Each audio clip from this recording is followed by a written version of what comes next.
जनाब भुट्टो सिर्फ पाकिस्तान ही की आवाज न थे, वो बड़ी तेजी से मुस्लिम उम्मा और तीसरी दुनिया की उम्मीदों का महवर भी बन गए। अगर एक तरफ उन्होंने अपने मुल्क के आवाम को उनके हुकूक का शऊर दिया, तो दूसरी तरफ दुनिया भर के मजलूम और महकूम कौमों को इस्तेहसाल से नजात दिलाने की जद्दोजहद में एक अलामत बनकर उभरे। जनाब भुट्टो की खारजा पॉलिसी की एक दुनिया मुतरिफ है। आपने वजीर खारजा की हैसियत से सीटों और सेंटो जैसे फौजी मायदों के बावजूद मुल्क का आज़ाद तशख़्ख़ुस बरकरार रखा। उनकी कामयाब डिप्लोमेसी के सबब रूस के साथ ताल्लुकात पर पड़ी हुई बर्फ पिघलना शुरू हुई। 1961 में दोनों मुल्कों के दरमियान तेल की तलाश का मायदा हुआ और रूस ने पहली मर्तबा पाकिस्तान को $30 मिलियन का कर्ज दिया। जनाब भुट्टो तजदीद अहद के लिए 1972 में रूस तशरीफ ले गए। 1973 में आपने अमेरिका का दौरा किया। उस दौरे में सदर निक्सन ने पाकिस्तान की यकजहती को अपनी खारजा पॉलिसी का अहम सुतून करार दिया। 1975 में आप एक मरतबा फिर अमेरिका के दौरे पर गए।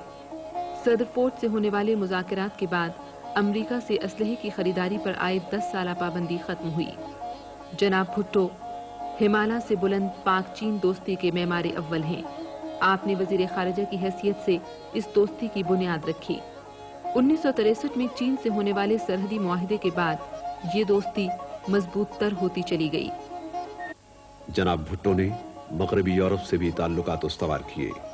फ्रांस के साबिक सदर देस्तां जनाब भुट्टो की मकनातीसी शख्सियत और शानदार खारजा पॉलिसी का एतराफ करते हुए कहते हैं, बड़ी ताकतों के दरमियान एक तवाज़ुन कायम करने की ख्वाहिश, करीबी हमसाया ममालिक से बाएतमाद ताल्लुकात की जुस्तजू, पेशगोई की सलाहियत, तारीख के तग़य्युरात पर निगाह रखने और फिर उन पर असरअंदाज होने की अहलियत, ये सब जदीद दुनिया की फतानत और कामयाब सियासी तदब्बुर की ऐसी अलामतें हैं जो भुट्टो को बदियत हुई थी।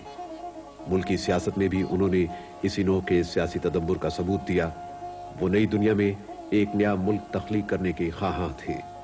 उन्होंने इसमें कामयाबी हासिल की और साबित किया कि ये कौम जिंदा रहने की सलाहियत रखती है।